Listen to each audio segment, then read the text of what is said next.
Hopefully, this piece of news is just a rumor, but there are now leaks that suggest Toyota is getting ready to phase out all V8s, specifically the 5.7 iForce V8 with a new twin-turbo V6.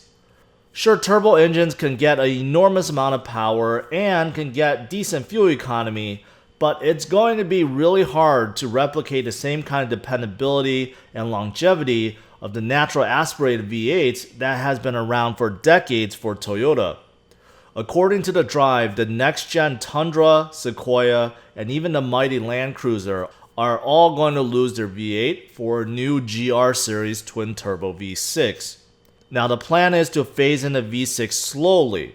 Toyota's Huntsville, Alabama plant will still continue to make V8 parts enough to build 30,000 engines before shutting down and retooling for the new V6.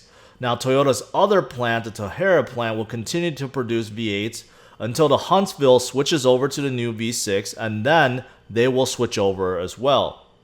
Now, keep in mind, this piece of news is just a rumor right now.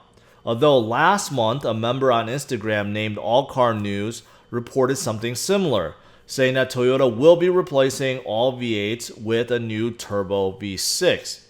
Now, does he have any credibility? Well, he is also the one who leaked out the future roadmap from Toyota. So, does this mean Toyota is done with V8s altogether? Well, supposedly V8s will stick around in very high-end Lexus cars such as the LCF, which is rumored to have a twin-turbo V8 pushing 600 plus horsepower. The new 2022 Tundra is slated to come out in Q4 2021, so there is still over 1 year before the new turbo V6 Tundra will hit the market. Sequoia will be out in 2022, and most likely the Land Cruiser will also come out in 2022.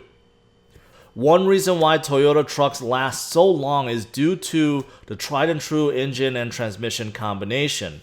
Plus, during my test drives, I found the 5.7 V8 to be very smooth, powerful, and perfect for hauling around pretty much anything. What are your thoughts about the new Tundra, Sequoia, and Land Cruiser moving to a twin-turbo V6 setup rather than a V8?